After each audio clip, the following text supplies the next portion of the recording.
welcome to this very first of our webinar series, The Determining Decade. I'm Liz Harvey Roberts. I am the Chief Development Officer for the California chapter of the Nature Conservancy. Erica Brand is an Associate Director of TNC's Cities Program in California, and she leads the Energy Strategy. Erica serves as co-chair of the Board of Directors of the Center for Energy Efficiency and Renewable Technologies. She has over 15 years of experience in the energy and environmental sector. So Erica, we welcome you and we look forward to learning from you. Thank you. So the Nature Conservancy is the largest conservation organization in the world. We work in 79 countries and all 50 states. We started more than 60 years ago, focused on protecting the last great places before they were gone. We've saved more than 120 million acres around the world. The world and the problems we face look very different today. If conservation is going to succeed, we need protecting nature to become business as usual. That's what makes TNC different. We work with people on the ground to design science-based solutions that work for people and nature. And we link conservation to the engines that drive the world. In this case, energy development, to create a sustainable business model that protects nature. Today, I'll share about how we're making nature part of business as usual in energy development. The Nature Conservancy has 4 global priorities: provide food and water sustainably, build healthy cities, protect land and water, and tackle climate change. These are designed to help meet the biggest challenges facing people and nature. And as Liz mentioned, science shows we have a critical window of opportunity to change our planet's trajectory. And that window is the next 10 years between now and 2030, what we're calling the determining decade. The work of my team, reducing carbon emissions through scaling up clean energy, is aligned with TNC's Tackle Climate Change priority. And our work here in California is actually a priority project for the organization, because California is on the leading edge of trying to figure out how to get to 100% clean energy. And that affords us the opportunity to test solutions and export what works to other parts of the Nature Conservancy. For the past 15 years, I have been fortunate enough, both first in the utility sector and now here at the Nature Conservancy, to work on 2 issues that are deeply important to me: protecting nature and providing people with electricity. I'll first start with nature. It connects us all, and especially the last few weeks, for me, it's been the one place that I can go and find solace and really be able to process what's happening in the world around me. And then there's electricity. It's so integral to our lives that we often don't think of all the ways that we use it each day. I want you to think about this question: how many people has electricity allowed you to connect with over the past few weeks, possibly in ways that you've never done before? I'll share one of my experiences. So my parents, they live nearby and they help me so much with my daughter, so I'm able to work. And they're very used to spending a lot of time together. That's just not been possible the past few weeks. But because of electricity and through video platforms, they've been able to spend so much time together, and I'm so grateful for it. So if you'd like to share one of your experiences from the past few weeks, please do so using the chat button. It's something that I would look forward to reading after the presentation. Back to electricity. It powers our lives, but it also significantly impacts our planet, from greenhouse gas emissions to air pollution to water impacts to the footprint of the infrastructure that we have to build for the projects, including their electric lines, which also impact where we live, as we've seen with climate change and greater fire risk. But at the same time, our clean electricity system is one of our most powerful tools in tackling climate change.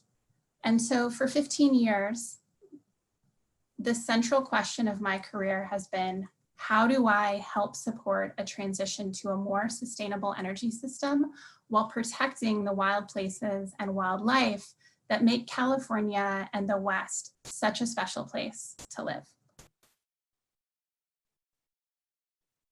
So let's first start with clean energy development.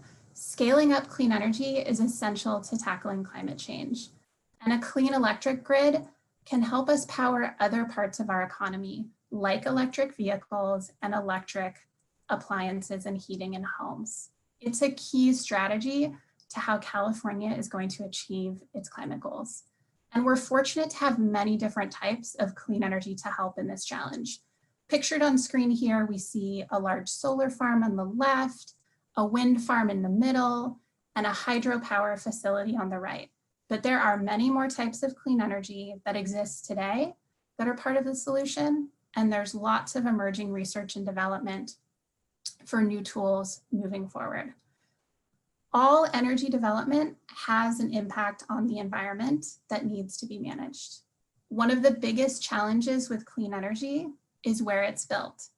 As new projects can break up important habitats, they can sever wildlife corridors and interfere with migration, and for some technologies like hydropower, they can impact rivers.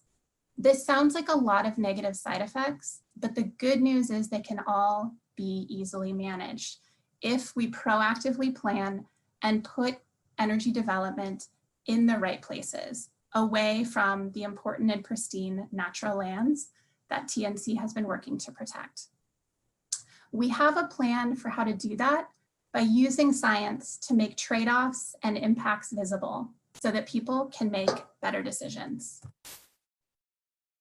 And we're fortunate to live in a really exciting and important time for climate progress.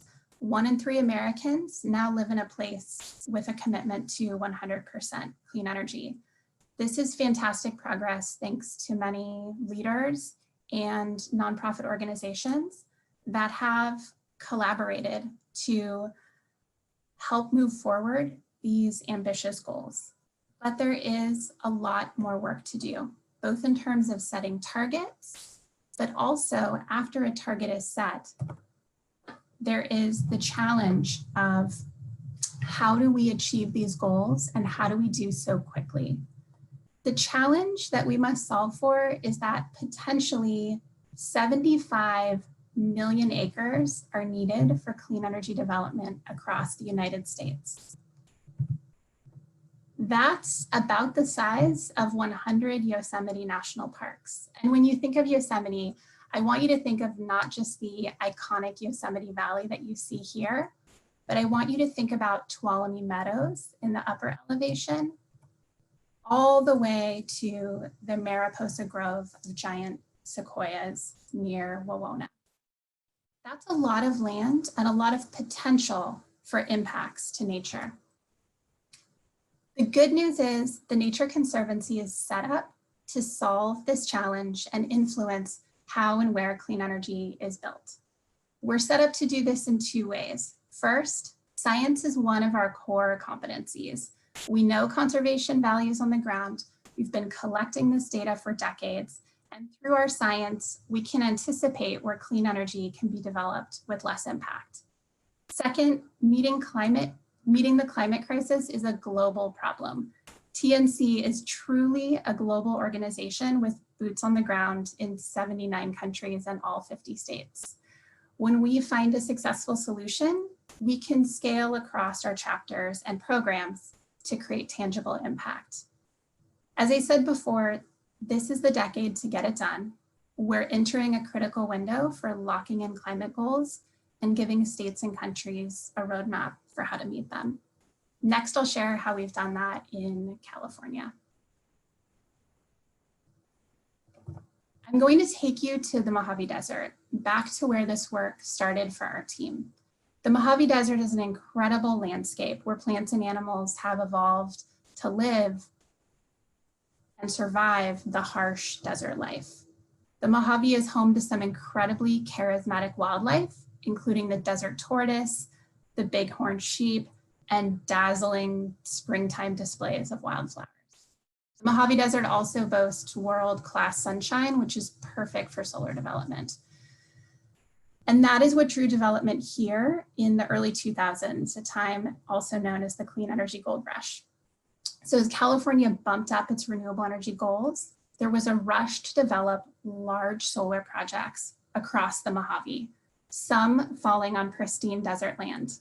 This scattershot approach to developing these very large solar projects didn't work for people or for nature. Important habitats were lost, and many of the solar projects were delayed, reduced in size, or canceled because of their environmental impacts. A solution was urgently needed. TNC took a step back to look across the entire Mojave Desert, an ecosystem where we had been working for over 50 years, and developed a first of its kind map, one that showed both healthy and important habitats that needed to be protected, and that showed lands that were already disturbed where solar could be developed with less impact. This was our very first roadmap for clean and green energy. On the left, we see an example of healthy desert habitat, and on the right, we see an example of desert lands that have already been disturbed by human activities, probably cleared at some point in time for some kind of development that didn't happen. That right image is the kind of place where we want to see new clean energy projects go. And developing on disturbed lands isn't just better for nature, it's better for project development too. TNC research has found that large solar projects built in California on disturbed lands were on average permitted 2.5 times faster. So this really can be an accelerator for project development, which is important because we're trying to build out these projects at the pace and the scale needed to address climate change. The Nature Conservancy's Mojave Desert map was adopted by state and federal agencies to inform a blueprint for clean energy development and desert conservation across millions of acres of Southern California. Now, nature is factored in at the outset of energy planning, a successful example of how protecting nature can become part of business as usual. And as California's climate goals have increased, we've scaled our clean and green energy roadmaps to match new challenges. You may be aware that California has a mandate to achieve 100% carbon-free energy by 2045. Imagine for a moment that you're a decision maker charged with figuring out the best path for clean energy for California. You would likely want to know the trade-offs of different approaches. How much will this cost customers? How much solar should we build? How much wind should we build? How much should we build in California versus how much electricity should we import from the West? And is it possible to do this while protecting lands and waters? Those are many of the questions that our team received from the state agencies and other partners after California set this target. That clear need led us to complete the very first study to explore what 100% clean energy might look like for California. And because understanding trade-offs are crucial, we actually produced 61 different scenarios or 61 different clean and green energy roadmaps for how California can achieve this goal, which allows us to explore important trade-offs. I will show you one of those now. One trade-off we explored was potential energy development impact to wildlife corridors. A wildlife corridor is an area of habitat that connects wildlife populations.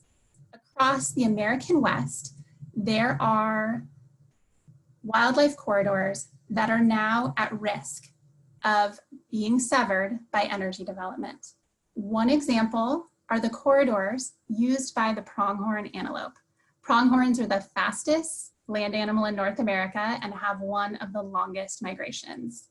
In one scenario, California can achieve 100% clean energy, but have a big impact on wildlife corridors. losing 390,000 acres.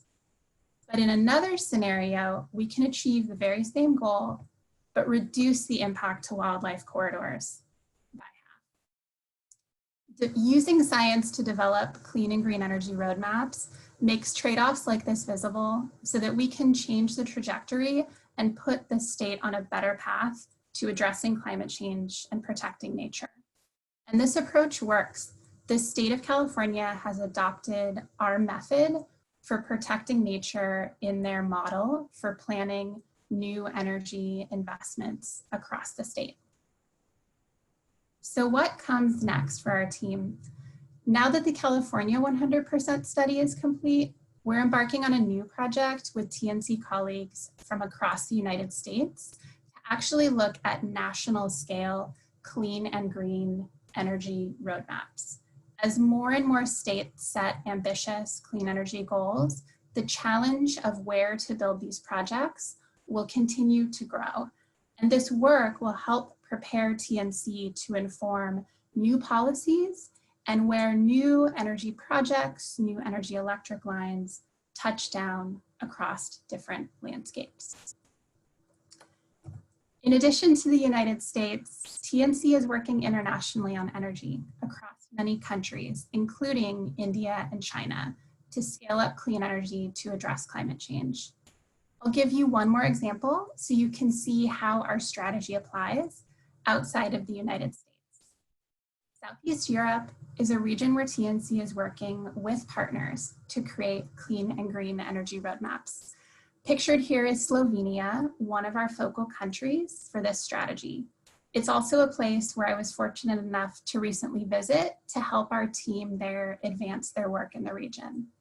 And as you see here, it's incredibly beautiful. And one of the things that I find so exciting about the work in this region is the opportunity to protect many of Europe's last free-flowing and pristine rivers, while also helping to grow the wind and solar industry in the region. So why Southeast Europe? So in addition to Slovenia, TNC is working in Croatia and Montenegro to protect rivers and habitats while working towards achieving the European Union climate goals. As you see here on this slide, there's over 18,000 miles of pristine rivers across 8 different countries in Southeast Europe.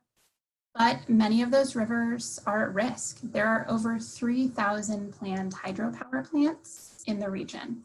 So our approach here is to use science to create clean and green energy roadmaps that reveal trade-offs and help make visible other options for scaling up clean energy to reduce emissions. For example, a different path might lean less heavily on new hydropower and include more wind and solar projects sited on disturbed lands. We're in the early stages of this work, but important partnerships have been established and mapping is set to begin soon in one region of Croatia. So thank you for taking time out of your day to join me and learn about clean and green energy development. I will share the 3 most important takeaways. The first is that scaling up clean energy is essential to tackling climate change. The decisions made in this decade will shape nature and the energy future for generations to come. And we have a short window to create clean and green energy roadmaps. The best time to influence the trajectory of energy decisions is immediately after ambitious targets are set and before long-term investment decisions are made. If we act now, we can scale up clean energy, reduce greenhouse gas emissions, and protect habitat, wildlife corridors, and free-flowing rivers for the benefit of generations to come. If you have further questions, you are welcome to email Erica directly at the Nature Conservancy. Erica, why don't you just share your email address? Great, thanks Marlene. So it's ebrand@tnc.org. For those of you active on Twitter, my handle is Erica ebrand. I'd love to get thoughts and ideas there as well. I'd like to just say it's been a pleasure on our inaugural webinar to talk about renewable energy, and we've learned a lot. Okay, I think that's it. So have a wonderful day. Bye-bye. Thank you all.